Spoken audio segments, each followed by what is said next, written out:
pasal yang ke-8 ayat 30 sampai ayatnya yang ke-36. Injil Yohanes pasal 8 ayat 30 sampai ayat ke-36. Demikian sabda Tuhan. Kebenaran yang memerdekakan. Setelah Yesus mengatakan semuanya itu, banyak orang percaya kepadanya. Maka katanya kepada orang-orang Yahudi yang percaya kepadanya, "Jikalau kamu tetap dalam firman-Ku, kamu benar-benar adalah murid-Ku, dan kamu akan mengetahui kebenaran, dan kebenaran itu akan memerdekakan kamu." Jawab mereka, "Kami adalah keturunan Abraham dan tidak pernah menjadi hamba siapapun. Bagaimana engkau dapat berkata kamu akan merdeka?" Kata Yesus kepada mereka, "Aku berkata kepadamu, sesungguhnya setiap orang yang berbuat dosa adalah hamba dosa. Dan hamba tidak tetap tinggal dalam rumah, tetapi anak tetap tinggal dalam rumah. Jadi apabila anak itu memerdekakan kamu, kamu pun benar-benar merdeka." Sampai demikian pembacaan firman Tuhan. Bapak Ibu Saudara, di dalam ayat 30 dikatakan setelah Yesus mengatakan semuanya itu, maka banyak orang yang percaya. Mengatakan yang mana?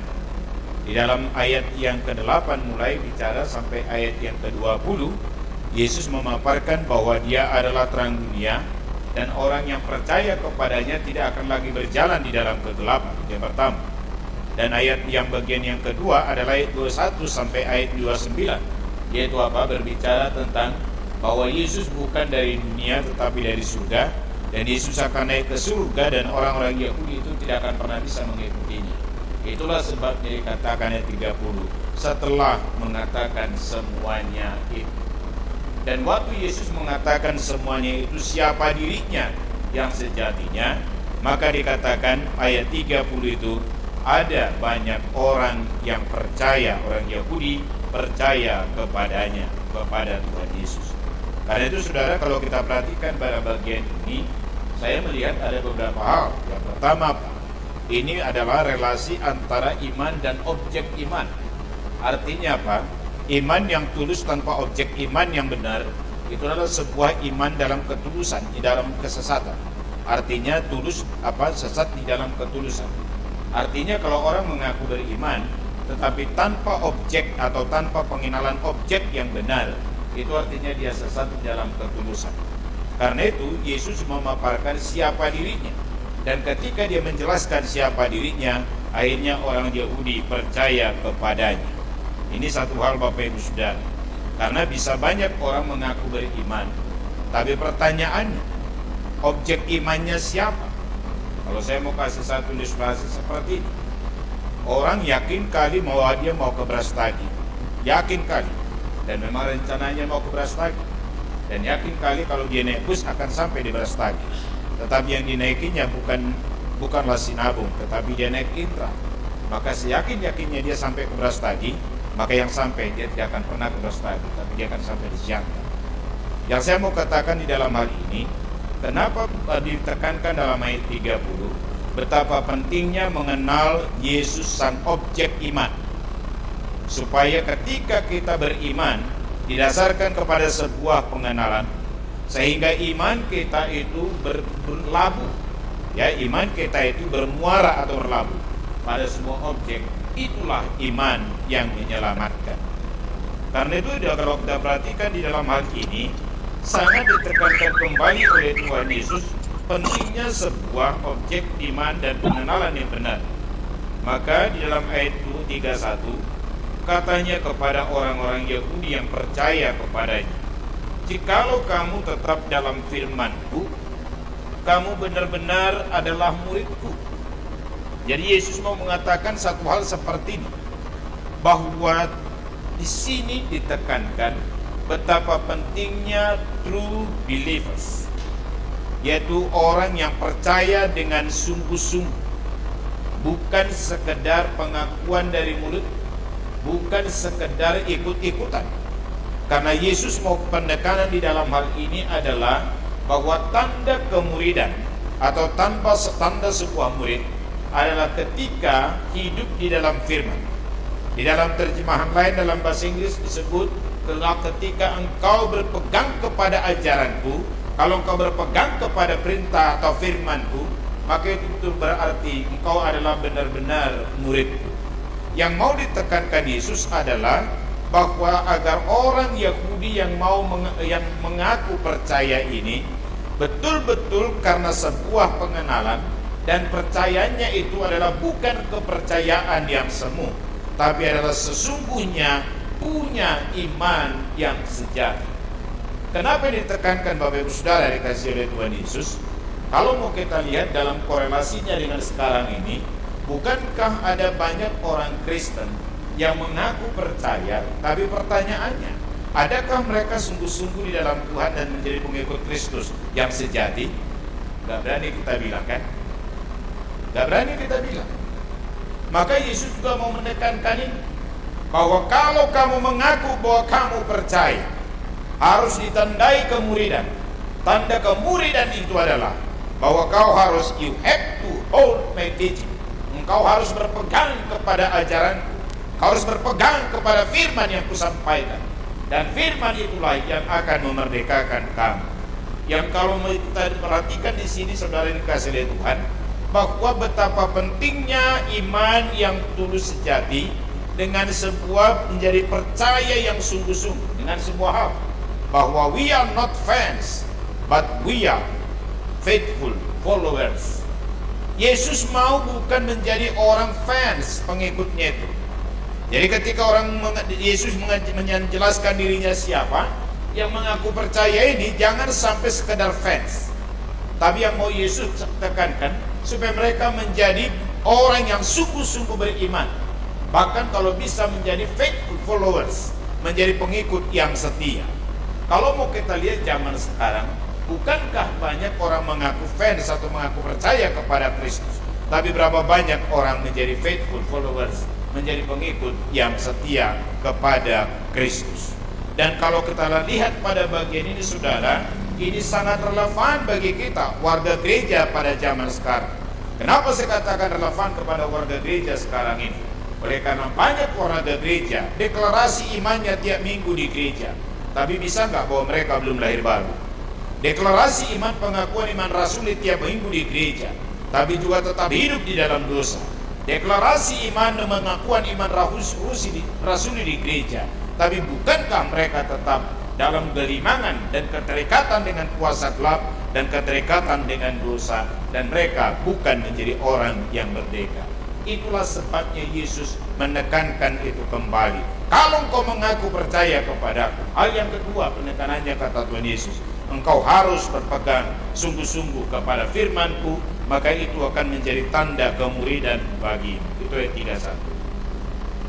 Baru dikatakan, kalau kamu tetap dalam firmanku, kamu benar-benar adalah muridku, dan kamu akan mengetahui kebenaran, dan kebenaran itu akan memerdekakan kamu.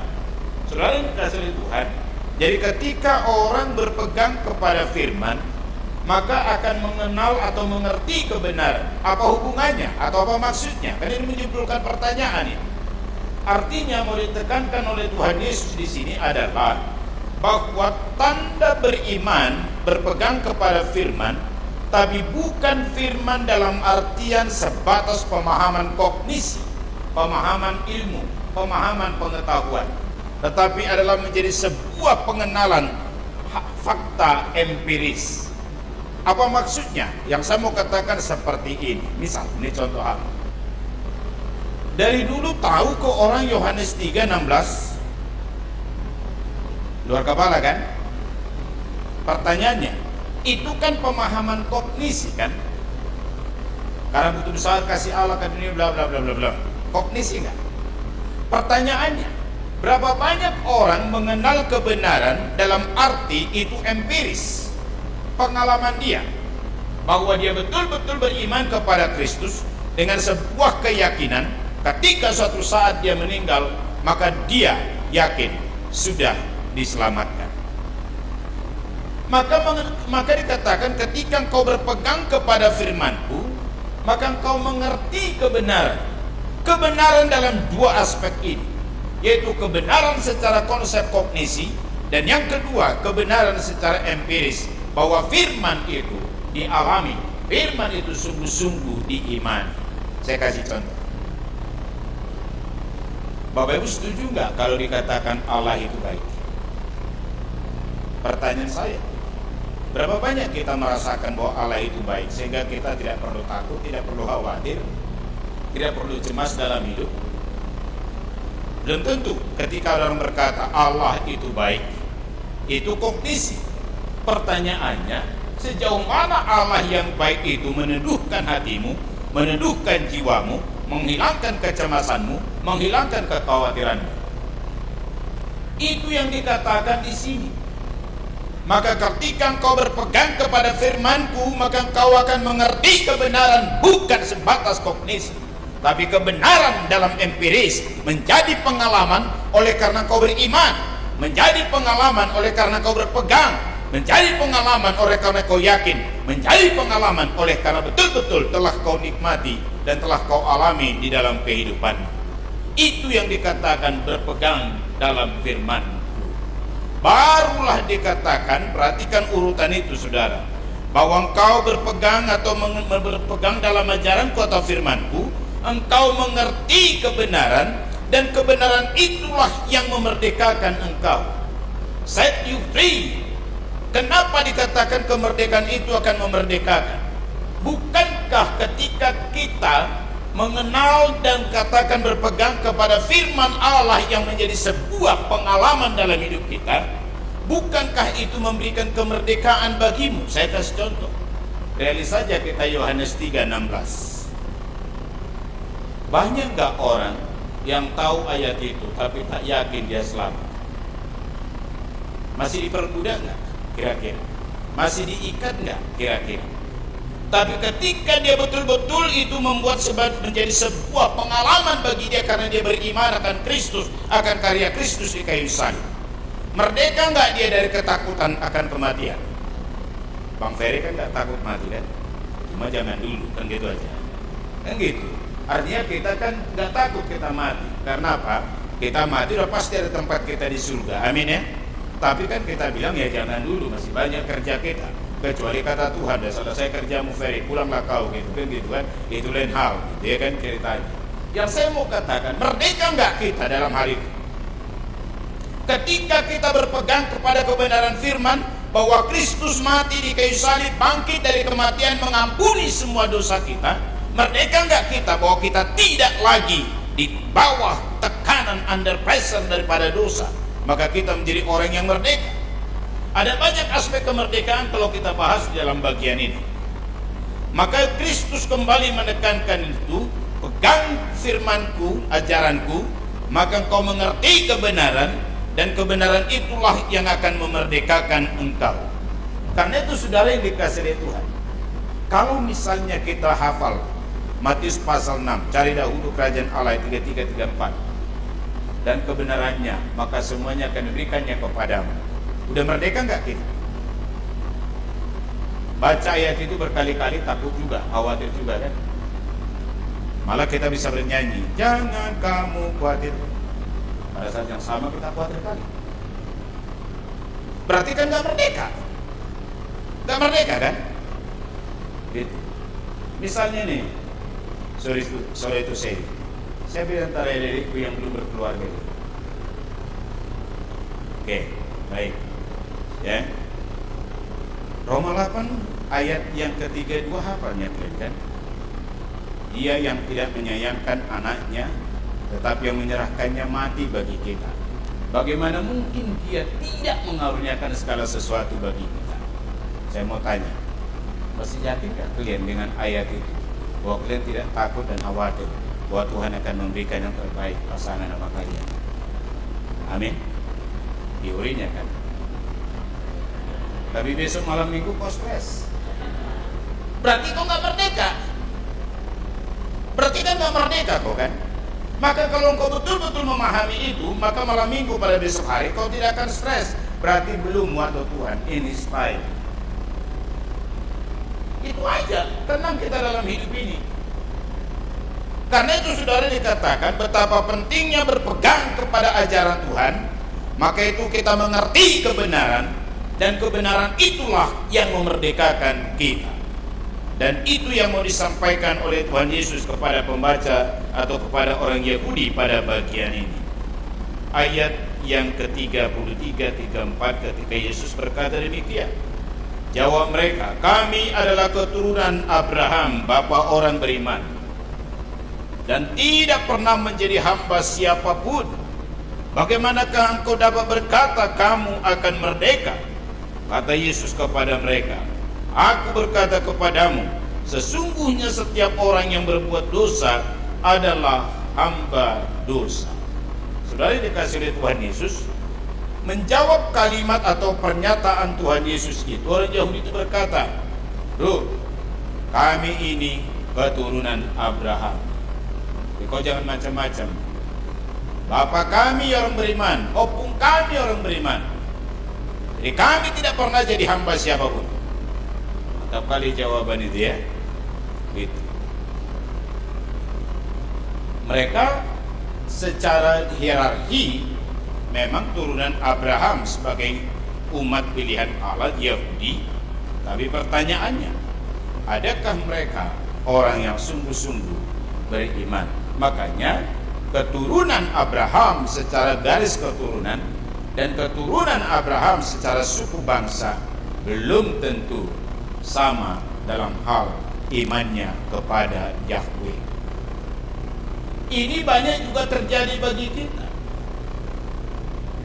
Maka ketika orang ditantang untuk percaya kepada Kristus, enak aja kalian, jangan kalian injili kami, pergilah kalian ke tempat sana. Yang belum Kristen itu kalian injili, jangan kami kalian injili. Biar tahu kalian, pendiri gereja di kampung ini Opung Doliku. Dan guru huria pertama setelah Opung Doliku adalah bapakku. Dan mamaku ketua wanita. Dan mabangku ketua pemuda NHKBP-nya. Dan aku guru sekolah minggu. Jadi jangan kalian injili lagi kami. Bisa nggak orang berpikir seperti itu? Bisa. Maka itulah mereka bilang, kami guru adalah keturunan Abraham. Kok kamu bilang supaya kami merdeka? Kami tidak pernah menjadi hamba siapapun. Maka Yesus berkata, ingat ini, satu hal. Mau kau orang Yahudi, silakan. Mau kau mengaku keturunan Abraham, hakmu. Tapi saya katakan satu hal kepadamu, kata Tuhan Yesus. Kalau engkau melakukan dosa, barang siapa berbuat dosa, dia adalah hamba dosa. Maka Yesus menekankan hal ini kembali. Anak tidak tinggal di rumah di dalam ayat yang ke-35. Tetapi dikonklusikan dengan ayat yang ke-36. Jadi apabila anak itu memerdekakan kamu, kamu pun benar-benar merdeka. Yang mau disampaikan oleh Tuhan Yesus ayat 36 ini adalah satu hal, bahwa siapapun engkau, keturunan apapun engkau, setat apapun engkau akan agamamu dan hukum Tauratmu, dan serajin apapun engkau dalam ibadahmu, ingatlah, kalau engkau melakukan dosa, engkau adalah hamba dosa. Dan ingatlah bahwa hanya kebenaran yang memerdekakan engkau. Dan dikonklusikan ayat 36, bahwa anaklah satu-satunya yang bisa memberikan kemerdekaan yang sejati kepadamu.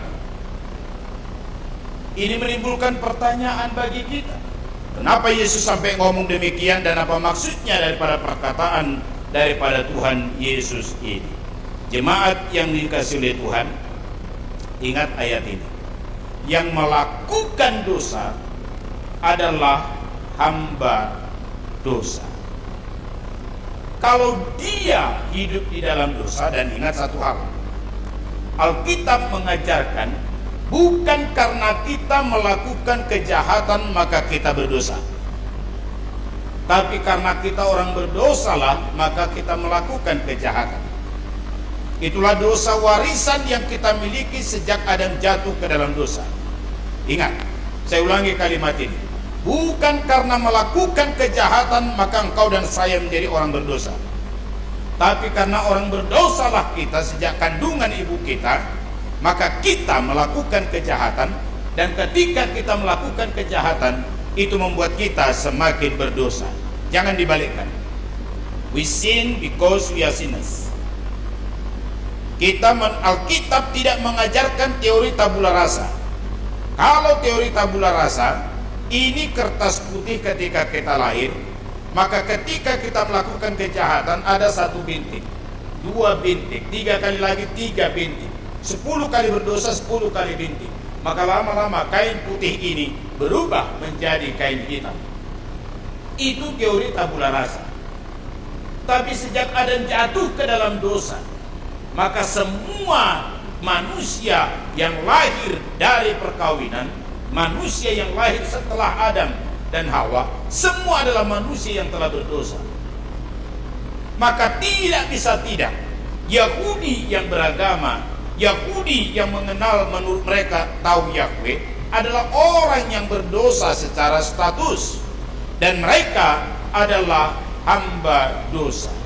Itulah sebabnya Paulus mengatakan di dalam Roma pasal yang ketiga ayatnya yang ke-23, apa ya? Dikatakan apa? Karena semua manusia telah berbuat dosa dan telah kehilangan kemuliaan Allah.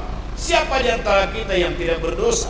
Maka dalam Roma pasal yang ketiga ayat yang ke-10 sampai ayat yang ke-20, bahwa tidak ada seorang pun yang benar, tidak ada pun seseorang yang berakal budi. Semua manusia adalah berbuat dosa dan telah menjadi hamba dosa, diperbudak oleh dosa. Dan itu yang ditekankan oleh Yesus kepada orang Yahudi yang berkata, kami adalah keturunan Abraham. Tapi Bapak Ibu Saudara, malam hari ini saya kembali katakan kepadamu, we sin because we are sinners. Kita melakukan kejahatan adalah karena kita orang berdosa. Bukan karena melakukan dosa maka kita berbuat dosa. Bukan melakukan kejahatan maka kita menjadi orang yang berdosa. Maka karena itu, sebagai orang yang berdosa seluruhnya secara total, nothing is good in me, tak ada satupun yang baik di dalam diriku, kata Paulus. Karena itu penting sekali orang itu yang melakukan dan diperhamba oleh dosa, penting dimerdekakan dari dosa itu. Itu sebabnya di dalam Kristus, orang yang beriman kepadanya, kita betul-betul mengalami kemerdekaan. Itulah kemerdekaan free from and free for. Merdeka dari dan merdeka untuk. Yang saya mau sampaikan dalam hal ini yang pertama, bahwa orang yang percaya kepada Kristus atau Kristus yang kita kepadanya kita beriman, maka Kristus itu memberikan kemerdekaan bagi kita. Dari mana? Yang pertama, memberikan kemerdekaan bagi kita dari akibat dosa. Itulah maut. Roma 6:23, luar kepala, dua-dua ya. Pada dosa ialah maut, tetapi karunia Allah ialah hidup kekal di dalam Kristus Yesus Tuhan kita. We are free from, kita merdeka dari akibat dosa. Maka orang yang beriman kepada Kristus itu betul-betul sekali merdeka, tetap merdeka. Dalam artian yang beriman kepada Kristus tidak mudah-mudahan untuk selamat, dia pasti mengalami keselamatan. Maka di dalam Roma pasal yang ketiga ayat 24 itu dikatakan apa? Bahwa ketika dalam ayat 23 kitab suci berkata semua manusia telah berdosa dan telah kehilangan kemuliaan Allah. Perhatikan ayat 24 Roma pasal 3. Tetapi oleh kasih karunia Allah dibenarkan dengan cuma-cuma melalui penebusan dalam Kristus Yesus. Maka kalau kita pahami ayat 24 ini, ada sebuah tindakan anugerah Allah yang luar biasa yang mengorbankan Kristus mati di kayu salib. Itulah tindakan Allah yang membenarkan kita ketika beriman kepadanya, ayat 22. Dan itu sebuah tindakan Allah yang menebus kita sehingga kita menjadi merdeka dari akibat dosa. Maka orang yang telah dibenarkan oleh Allah melalui Kristus yang telah mati dan bangkit dari kematian itu, maka kita akhirnya ditebus, dibenarkan, maka diselamatkan. Mari buka Roma pasal 5. Soalnya dari tadi aku ngomong ayat, ada juga yang ngikuti ayatnya, jadi aku baca ya. Perhatikan ayat 8 sampai ayat yang ke-10. Inilah hasil pembenaran. Mari kita baca ayat 8 dan sampai 10, dua-duanya. Akan tetapi Allah menunjukkan kasih-Nya kepada kita oleh karena Kristus telah mati untuk kita ketika kita masih berdosa. Lebih-lebih karena kita sekarang telah dibenarkan oleh darah-Nya, kita pasti diselamatkan dari murka Allah. Sebab jikalau kita ketika masih seteru diperdamaikan dengan Allah oleh kematian anaknya, lebih-lebih kita yang sekarang telah diperdamaikan pasti diselamatkan oleh hidup. Saudara dikasihi Tuhan, inilah kemerdekaan yang pasti. Sekali merdeka di dalam Kristus, beriman kepada Kristus, ditebus, dibenarkan, diperdamaikan. Lihat urutan ini. Di dalam Kristus kita ditebus Allah, maka di dalam Kristus kita dibenarkan dengan pengampunan, dan kita setelah dibenarkan diperdamaikan dan diselamatkan. Kalau sekali merdeka tetap merdeka, ingatlah, orang yang percaya kepada Kristus itu, yang beriman kepada Kristus, mengalami kemerdekaan sejati, yaitu keselamatan yang pasti, yang tidak pernah diragukan. Makanya pembenaran bagi orang percaya itu terjadi hanya sekali.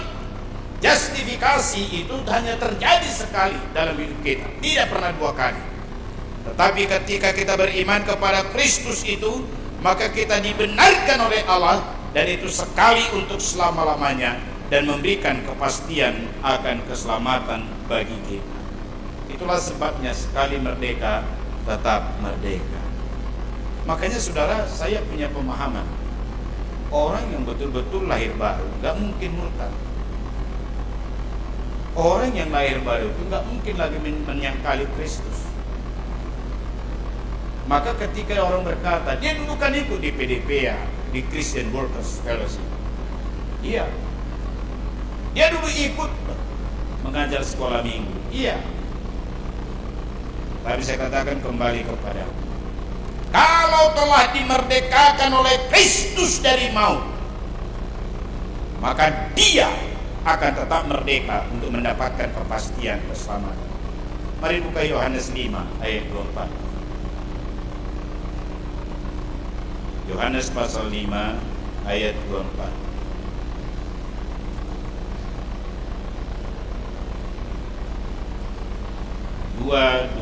Ya, aku berkata kepadamu, sesungguhnya barang siapa mendengar perkataanku dan percaya kepada Dia yang mengutus aku, ia mempunyai hidup yang kekal dan tidak turut dihukum, sebab ia, itulah kemerdekaan kita yang pertama. We are free from, kita merdeka dari akibat dosa, maut. Maka orang yang telah beriman kepada Kristus mengalami kemerdekaan yang sejati, maka dia tidak lagi binasa ketika dia meninggal, tapi mendapatkan hidup yang kekal. Izinkan saya bertanya satu pertanyaan untuk hari ini, tolong jawab kepada Tuhan. Seandainya gedung ini runtuh dan kita mati semua sekarang,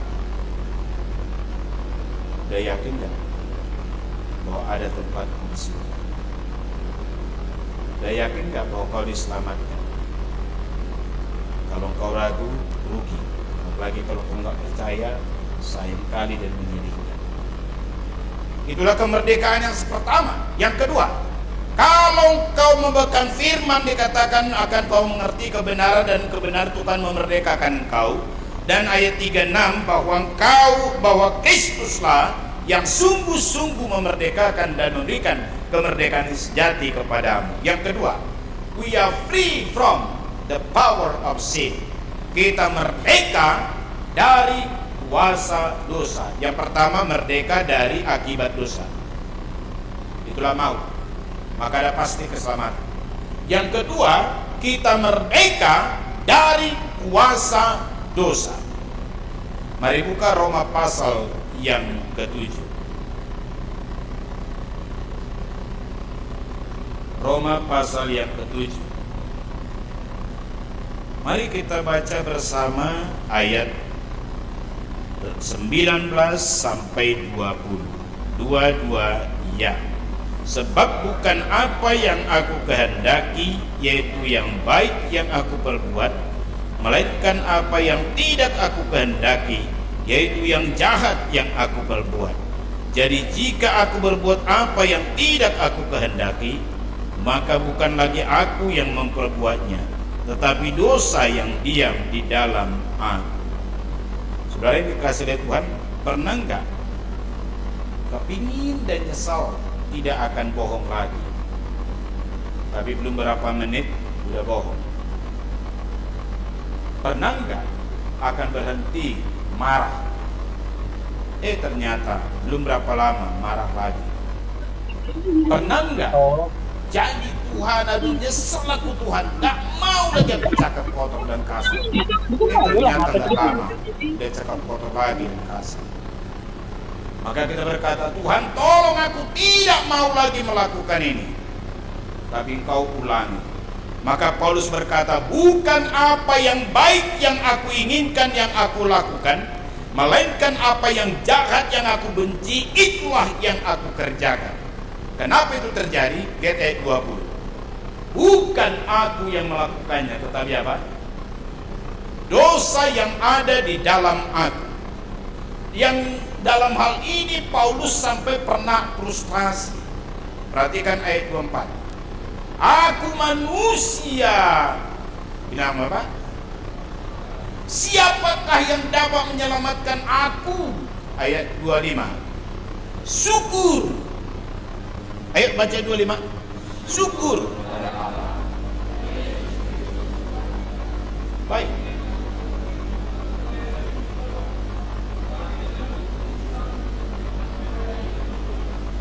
Saudara yang dikasihi oleh Tuhan, ketika kita mengalami ayat 19 sampai 20 dan berkali-kali kita diperbudak, berkali-kali kita diperhamba oleh dosa, kepingin baik nggak bisa, kepingin jujur nggak bisa, kepingin nggak maki-maki nggak bisa, kepingin nggak main skater nggak bisa.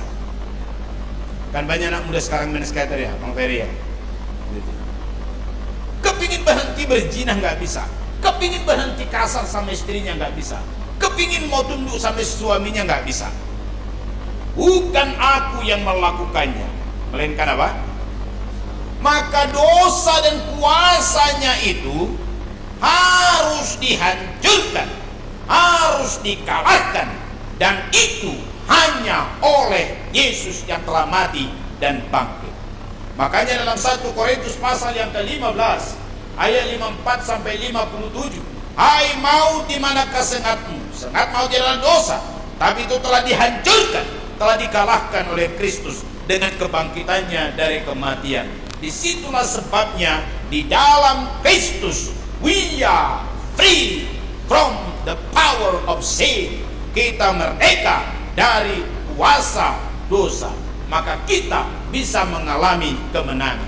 Makanya saudara yang dikasihi oleh Tuhan, kalau sampai hari ini kau tidak bisa mengalami kemenangan, kalau sampai hari ini kau tetap diperhamba, diperbudak oleh dosa, padahal kau nggak ingin lagi, engkau udah nyesal tapi tetap lakukan, pertanyaannya, adakah Kristus di dalam hidupmu? Kalau ada Kristus di dalam hidupmu, kalau kau mengalami kuasa Kristus, kemenangan itu, kemenangan kuasa Kristus dari kematian dan bangkit, kuasa kebangkitan itu, maka memberikan kekuatan bagimu untuk berhenti dan berkemenangan dari dosa itu. Mari buka Roma pasal 6 ayat 17-18.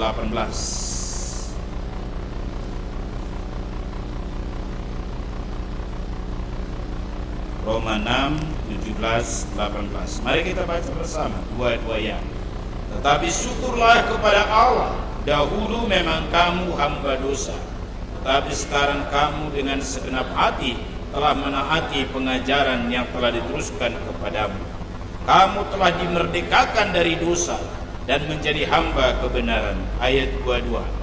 Tetapi sekarang setelah kamu dimerdekakan dari dosa dan setelah kamu menjadi hamba Allah, kamu beroleh buah yang membawa kamu kepada pengudusan, dan sebagai kesudahannya ialah hidup yang kekal.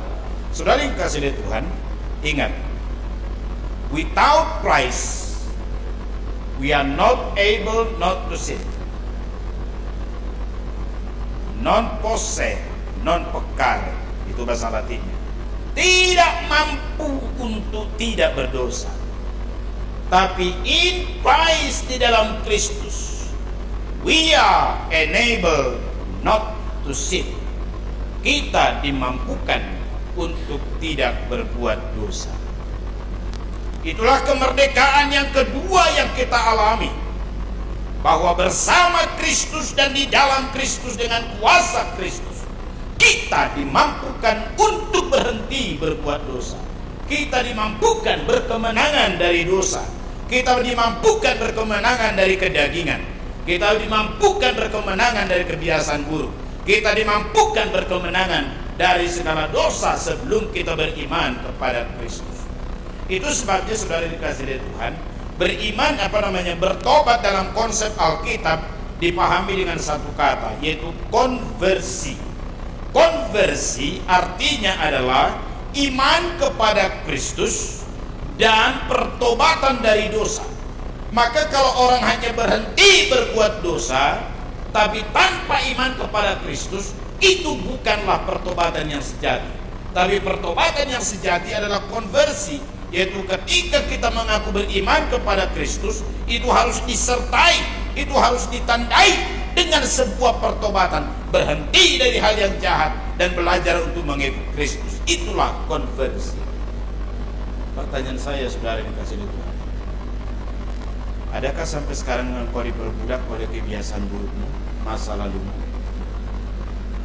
Berkali-kali saya menemukan orang untuk bebas dari rokok aja dia nggak bisa, untuk bebas dari alkohol dia tidak bisa, untuk bebas dari pornografi dia tidak bisa, untuk bebas dari alkohol atau judi dia tidak bisa, untuk bebas dari kebiasaan buruknya dia tidak bisa. Saya selalu katakan, tolong cek, engkau ada di dalam Kristus atau belum? Kau sungguh-sungguh telah percaya dan terima Yesus atau belum?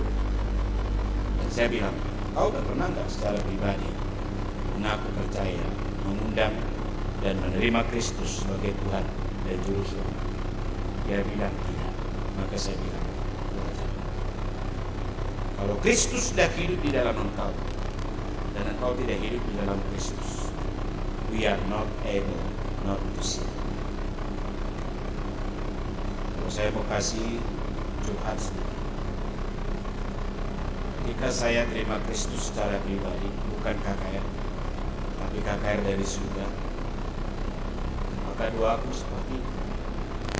Tuhan Yesus, kalau tadi aku telah terima Engkau sebagai Tuhan dan Juru Selamat, kalau memang betul-betul Engkau telah ada di dalam aku dan aku dalam Engkau, mulai hari ini aku tidak merokok lagi, aku tidak main judi lagi, dan aku tidak mabuk lagi.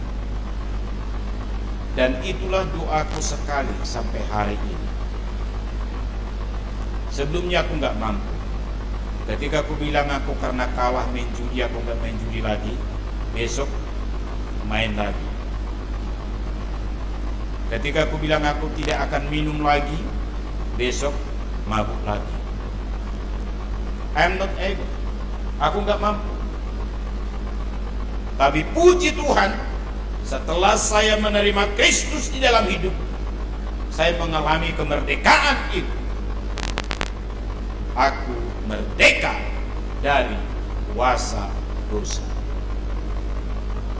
Maka tolong saudara di dalam Kristus yang hadir pada malam hari ini, adakah dosa yang terus mengikat, menindas, memperbudak engkau sampai hari ini, dan engkau tidak bisa menang? Kau sulit menang dari pornografi atau pornoaksi. Kau sulit menang dari dosa percabulan. Kau sulit menang atau berkalah terus dari dosa judi atau skater atau apapun.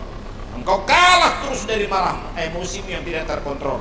Engkau tidak bisa terkontrol dari segi perkataanmu. Engkau tidak pernah tetap bisa untuk hemat, tapi engkau tetap boros. Engkau tidak pernah bisa berubah dari kemalasan menjadi rajin. Engkau tidak pernah berhenti untuk memfitnah maki-maki orang. Saya katakan kembali kepadamu, mau merdeka hanya satu, datang kepada Kristus. Perhatikan bagian ini.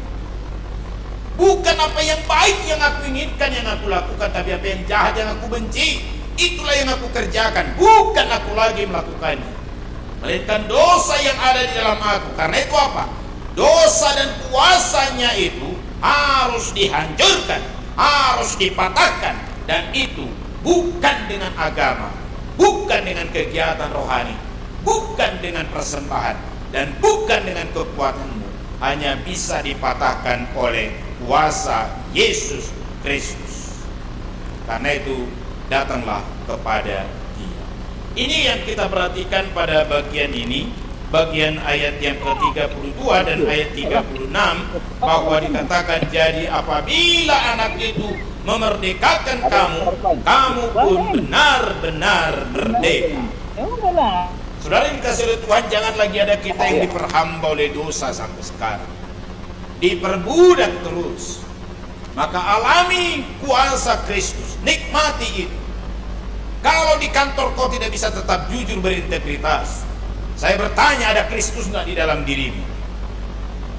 Kalau bisnismu tidak bisa dikelola dengan cara yang benar, saya bertanya, ada Kristus nggak di dalam dirimu? Beda dengan orang jatuh. Ada orang jatuh tapi bangkit kembali, dan naik dan naik dan naik lagi. Jatuhnya seperti ini, dia naik, jatuh dan naik lagi, jatuh dan naik lagi. Kalau ditarik garis kan dia naik gitu. Tapi dia bukan demikian, jatuh bangun lagi, itu nggak mungkin. Ya, karena itu saudara yang dikasihi oleh Tuhan, we are free from the power of sin. Kita merdeka dari kuasa dosa. Ini kalau kita perhatikan pada bagian ini, maka Yesus berkata bahwa kamu sungguh-sungguh merdeka. Merdeka dari akibat dosa, itulah kita tidak akan binasa, tapi memperoleh kehidupan yang kekal, dan itu sekali untuk selamanya. Maka sekali merdeka, maka kita tetap merdeka. Tetapi juga ada kemerdekaan yang kedua yang kita miliki, bahwa kita merdeka untuk melakukan berkemenangan dari dosa, dan kita menjadi hamba kebenaran. Maka perhatikan saudara, di dalam hal itu kita tidak diperbudak lagi, tetapi justru dikatakan menjadi hamba kebenaran. Itu Roma pasal yang ke-6 tadi. Maka dikatakan di sana bahwa menjadi hamba Allah, ayat 22, kamu beroleh buah yang membawa kamu kepada pengudusan.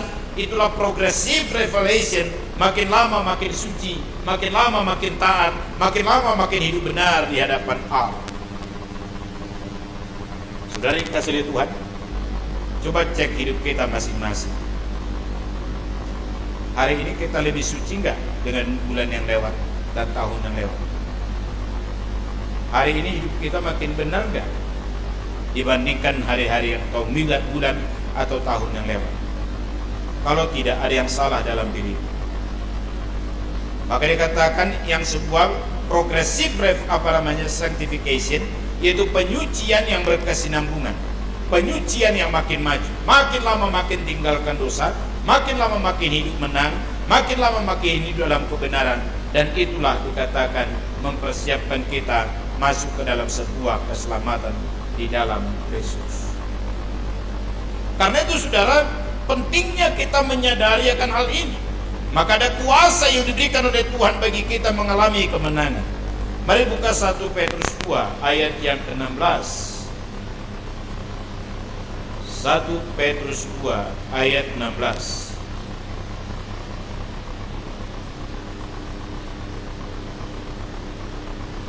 Mari kita baca ayat 16. Dua ya. Hiduplah sebagai orang merdeka, dan bukan seperti mereka yang menyalahgunakan kemerdekaan itu untuk menyelubungi kejahatan-kejahatan mereka, tapi hiduplah sebagai hamba Allah. Hiduplah sebagai orang merdeka, bukan menyelubungi kejahatan, tapi hiduplah sebagai hamba Allah.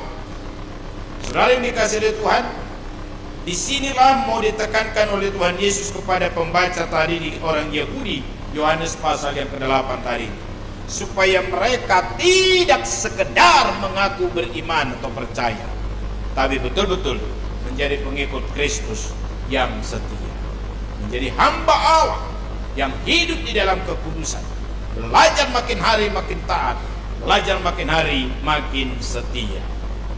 Maka saudara yang dikasihi oleh Tuhan, adakah dosa sampai hari ini mengikatmu, memperbudakmu? Hanya satu, mari datang sama Yesus. Kuasa kematian dan kebangkitan Yesus menghancurkan kuasa dosa dalam diri kita dan memberikan kemenangan bagi kita.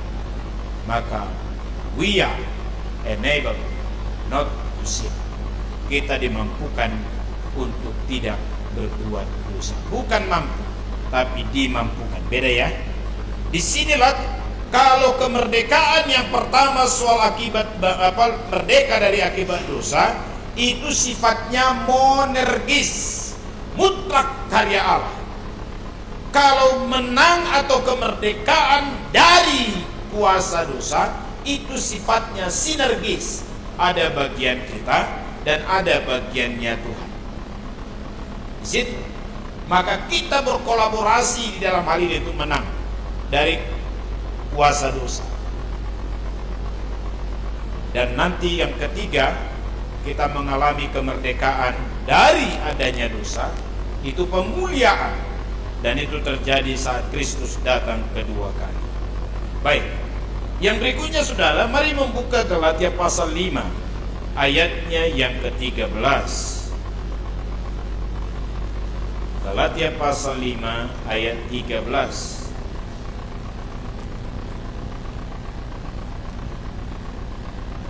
Kalau ayat 1 pasal 5 ini, Galatia 5 ayat 1, itu kemerdekaan dari akibat dosa, ya, supaya kita sungguh-sungguh merdeka. Kristus telah memerdekakan kita. Itu ayat yang ke-36 tadi. Karena itu berdirilah teguh dan jangan mau lagi dikenakan hukum perhambaan. Ini bicara tentang Taurat. Mari kita baca ayat 13, dua-dua ya. Saudara-saudara, memang kamu telah dipanggil untuk merdeka. Tetapi janganlah kamu mempergunakan kemerdekaan itu sebagai kesempatan untuk kehidupan dalam dosa, melainkan layanilah seorang akan yang lain. Ada panggilan merdeka dari akibat dosa, dari kuasa dosa, dan nanti mengalami kemerdekaan dari adanya dosa. Tetapi juga Paulus mengingatkan jemaat di Galatia atau penerima surat Galatia, kalau kamu dimerdekakan bukan karena ketaatan kepada hukum Taurat, karena hukum Taurat tidak pernah bisa memerdekakan atau membenarkan siapapun, tapi kamu telah dibenarkan oleh Allah di dalam Yesus Kristus Tuhan dan Juru Selamat yang telah mati di kayu salib dan bangkit bagimu. Tapi ingat, kamu telah dipanggil untuk merdeka, tetapi kemerdekaan yang telah kau terima itu bukan supaya kamu bebas berbuat dosa. Apa yang disampaikan oleh Paulus dalam hal ini? Orang Yahudi berjuang berbuat baik, berjuang taat melakukan hukum Taurat supaya diselamatkan, dan itu tidak akan pernah terjadi. Maka kamu yang diselamatkan bukan karena perbuatan baikmu, tapi karena anugerah Allah keselamatan di dalam Yesus Kristus. Maka kamu wajib berbuat baik, bukan supaya, tapi karena telah diselamatkan. Ingat ya, bahwa orang Kristen diselamatkan bukan karena perbuatan baik, tapi kita wajib berbuat baik sebagai tanda syukur kepada Allah dan tanda bahwa kita telah diselamatkan. Maka kita wajib berbuat baik. Maka kemerdekaan yang kamu terima di dalam Kristus, kata Paulus kepada pembaca surat di Galatia, bukan supaya kamu bebas berbuat dosa, tapi layanilah seorang akan yang lain dengan kasih. Tapi saya mau tanya, saudara yang kasih di Tuhan, kalau kita munafik dan tidak menang dari Maka supaya kita merdeka, free for, tadi free from, ini free for, merdeka menjadi seorang Kristen, hidup merdeka benar di hadapan Allah, merdeka berkemenangan dengan kuasa dosa, dan merdeka untuk berkarya melayani Tuhan, kita tidak ada merasa terdakwa. Saudara, saya masih ingat lagu di persekutuan awal tahun 80-an. Mungkin Bang Projen masih ingat itu. Ada lagu kalimatnya seperti ini. Kalau iblis tunjukkan dosaku kata, ya tetapi tersalib sudah. Dosaku tak kulihat, hanya Yesuslah. Saya mau katakan satu hal. Pernah enggak saudara yang dikasihi Tuhan, ketika masa tertentu didakwa oleh iblis, munafik kau, banyak kali dosamu, kau yang kayak gini, maka ketika itu terjadi, sebagai orang telah merdeka di dalam Kristus, maka kau katakan, ya, lebih daripada apa yang kau dakwakan itu kulakukan, dan aku jauh lebih najis dan lebih jahat daripada yang kau katakan, yang kau tunjukkan itu, ya iblis. Tetapi telah terhapus semua oleh Kristus, curahan darahnya di kayu salib. Merdeka enggak kita? Tetapi ketika engkau tetap di dalam dosamu, engkau tidak mengalami kemenangan atas kuasa dosa, engkau didakwa ketika kau ngomong rohani, engkau didakwa ketika engkau nyanyi rohani, engkau didakwa ketika engkau terlibat dalam kegiatan rohani. Maka mari menjadi orang yang merdeka untuk melayani Tuhan, merdeka untuk beribadah, merdeka untuk memuji Tuhan, merdeka untuk berkarya melayani Tuhan. Kita lepas dari dakwaan itu. Kalau yang pertama, oke, kita merdeka karena apa? Semua telah diselesaikan Tuhan Yesus di kayu salib. Tapi jangan lagi kau dari berdosa, ya, jangan diulangi lagi dosa itu terus lagi. Itu baru, itu didakwa. Munafik kau, cuma ngomong aja ya kau.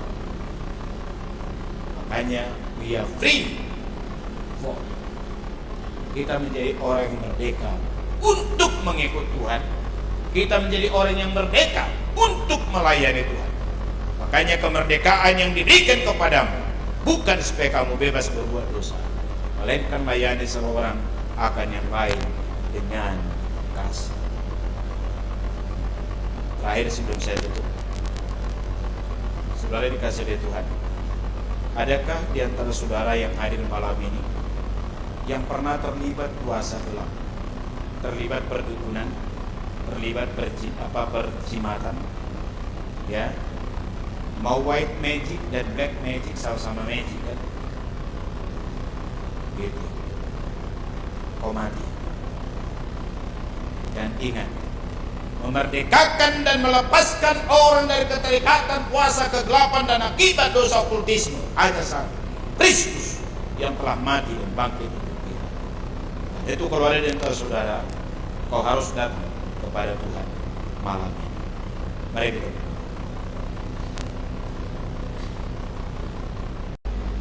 Maka supaya kita merdeka, free for, tadi free from, ini free for, merdeka menjadi seorang Kristen, hidup merdeka benar di hadapan Allah, merdeka berkemenangan dengan kuasa dosa, dan merdeka untuk berkarya melayani Tuhan, kita tidak ada merasa terdakwa.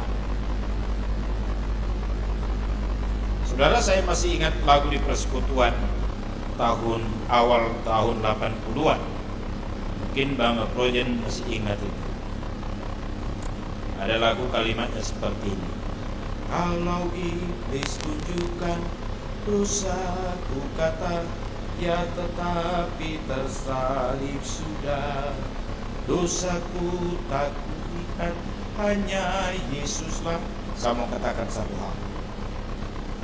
Pernah enggak saudara yang dikasihi Tuhan, ketika masa tertentu didakwa oleh iblis, munafik kau, munafik kau, banyak kali dosamu, kau yang kayak gini, kau yang kayak gini. Maka ketika itu terjadi, sebagai orang telah merdeka di dalam Kristus, maka kau katakan, ya, lebih daripada apa yang kau dakwakan itu kulakukan, dan aku jauh lebih najis dan lebih jahat daripada yang kau katakan, yang kau tunjukkan itu ya iblis. Tetapi telah terhapus semua oleh Kristus, curahan darahnya di kayu salib. Merdeka enggak kita? Tetapi ketika engkau tetap di dalam dosamu, engkau tidak mengalami kemenangan atas kuasa dosa, engkau didakwa ketika kau ngomong rohani, engkau didakwa ketika kau nyanyi rohani, engkau didakwa ketika engkau terlibat dalam kegiatan rohani. Maka mari menjadi orang yang merdeka untuk melayani Tuhan, merdeka untuk beribadah, merdeka untuk memuji Tuhan, merdeka untuk berkarya melayani Tuhan. Tidak lepas dari dakwaan itu. Kalau yang pertama oke, kita merdeka karena apa? Semua telah diselesaikan Tuhan Yesus di kayu salib. Tapi jangan lagi kau dati berdosa, ya? Jangan diulangi lagi dosa itu, lurus lagi.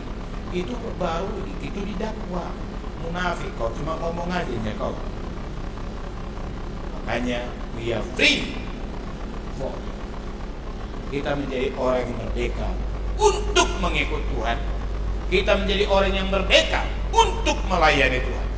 Makanya kemerdekaan yang diberikan kepadamu bukan supaya kamu bebas berbuat dosa, melainkan layani seorang akan yang lain dengan kasih.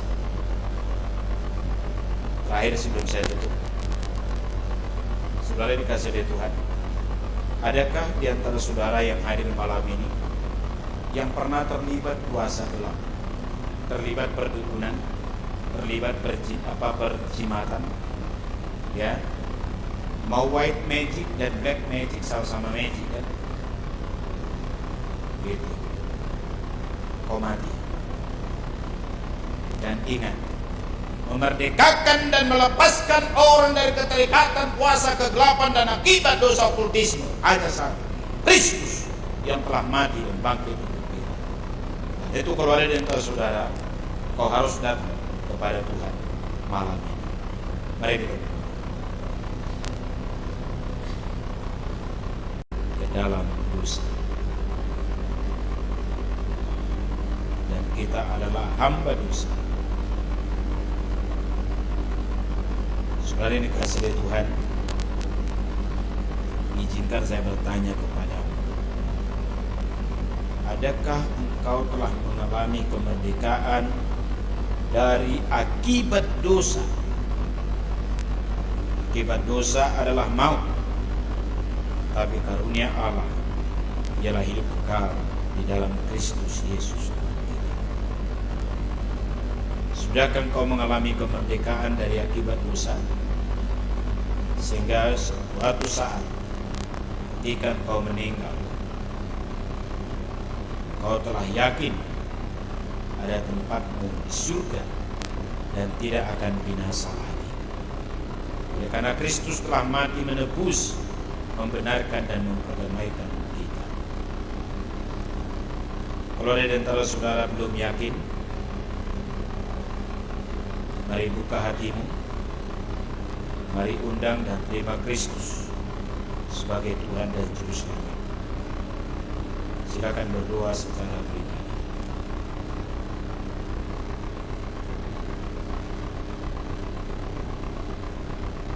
Oleh Allah di dalam Kristus, kita merdeka sekali untuk selama-lamanya melalui pembenaran oleh Kristus. Sehingga setiap kita yang telah beriman kepada Kristus, oleh Dia, maka kita merdeka dari akibat dosa. Maka kita pasti memiliki hidup yang kekal, karena telah pindah dari maut ke dalam hidup.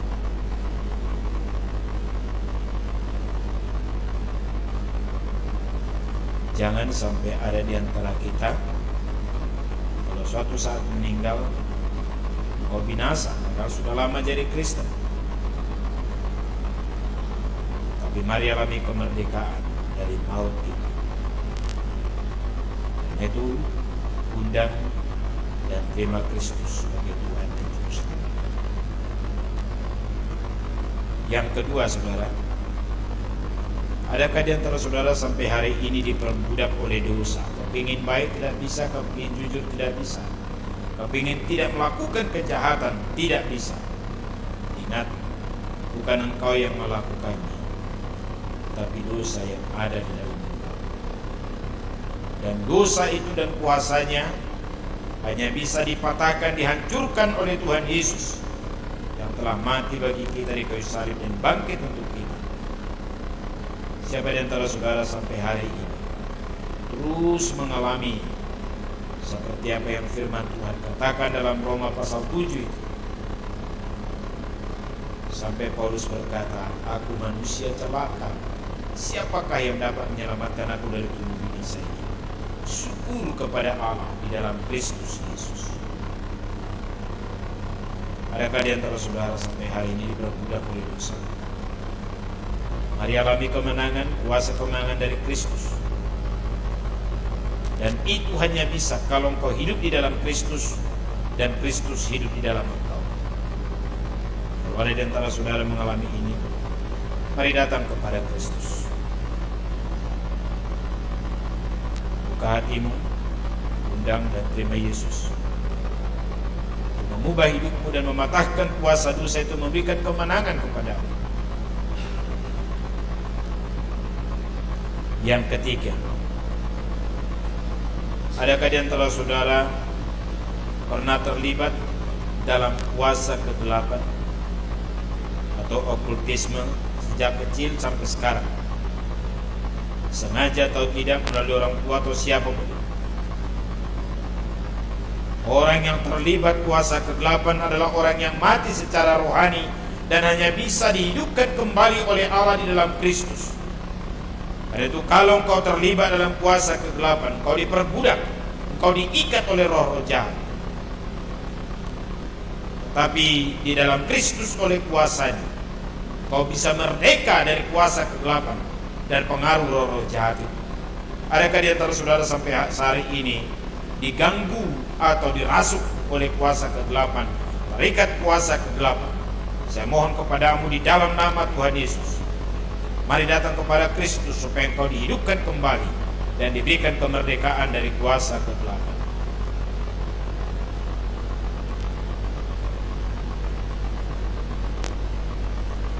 Yang terakhir, saudara, adakah di antara kita hari ini terus didakwa oleh dosa-dosa kita sehingga kita tidak merdeka mengabdi bagi Tuhan, tidak merdeka melayani Tuhan, tidak merdeka ngomong rohani, tidak merdeka nyanyi rohani, bahkan tidak merdeka dari tuntutan dakwaan iblis oleh karena kau tetap jatuh ke dalam dosa? Mari hari ini bertobat. Mari ini datang kepada Tuhan, akui dosamu dan komit kepada Tuhan untuk mengalami kuasa kemenangan yang memberikan kemerdekaan bagi kita. Siapapun engkau dan dimanapun kau berada saat ini, kalau Bapak Ibu Saudara yang mau mengalami dan menikmati kemerdekaan sejati, mari datang kepada Kristus.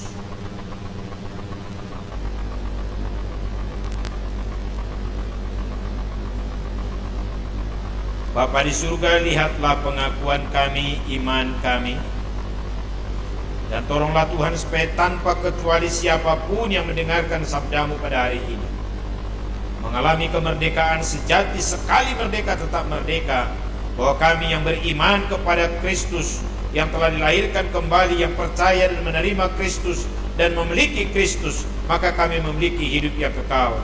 Kiranya itu menjadi bagian kami seluruhnya tanpa kecuali bagi setiap saudara kami, Bapak Ibu, yang mendengarkan firman-Mu malam ini, ya Bapa. Biarlah Kau menolong mereka sungguh-sungguh beriman kepadamu, datang kepadamu. Oleh karena siapa yang melakukan dosa adalah hamba dosa, dan sebagai akibat dosa adalah kematian, dan maut. Tapi anugerah Allah ialah hidup kekal di dalam Kristus Yesus Tuhan kami. Dan kami berdoa kepadamu supaya Engkau juga menolong kami merdeka bukan hanya dari akibat dosa, tapi kami menjadi orang merdeka di dalam Kristus dari kuasa dosa. Kemenangan Kristus atas maut dan dosa menjadi sebuah kuasa yang kami miliki juga, sehingga kami mengalami kemenangan atas dosa, kebiasaan buruk kami, kedagingan kami, masa lalu kami. Maka kami menjadi pemenang bersama dengan Engkau ya Tuhan. Hamba berdoa di dalam nama Tuhan Yesus. Kalau ada Bapak Ibu Saudara yang hadir pada malam ini ataupun mendengarkan rekaman ini, kami berdoa kepada Tuhan supaya Engkau memberikan kami kemenangan, bahwa Kristus menghancurkan kuasa dosa, dan itu hanya ketika kami bermiliki Kristus dan dimiliki oleh Kristus, maka kuasa kemenangan itu menjadi bagian kami. Maka kami pun bisa melakukan kemenangan dan mengalami kemenangan bersama dengan Kristus. Bapa di surga, tolonglah supaya kami juga menjadi orang yang merdeka mengabdi bagimu, merdeka melayani Tuhan dengan kasih. Sebagai orang-orang yang telah Engkau selamatkan, maka tolonglah supaya tidak ada satupun alasan si iblis mendakwa kami. Kalau iblis mendakwa kami dengan dosa masa lalu kami sebelum kami beriman kepadamu, bahwa itu telah disalibkan, telah dipakukan, telah disucikan oleh Kristus dengan curahan darahnya di kayu salib. Tapi biarlah setelah pasca pertobatan, pasca kami dilahirkan kembali, biarlah kami semua berjuang bersama dengan Tuhan, hidup berkemenangan. Maka tidak ada lagi alasan iblis bagi kami mendakwa kami sebagai orang berdosa, sehingga kami tidak menjadi orang yang munafik, tapi kami hidup berpadanan dengan Engkau, hidup di dalam kekudusan oleh karena ketaatan kami kepada firman. Biarlah kuasa kebangkitan Kristus itu menjadi kuasa memberikan kemenangan bagi kami setiap hari, supaya kami merdeka dari kuasa dosa dan hidup di dalam kekudusan yang sempurna. Dalam nama Tuhan Yesus. Amin.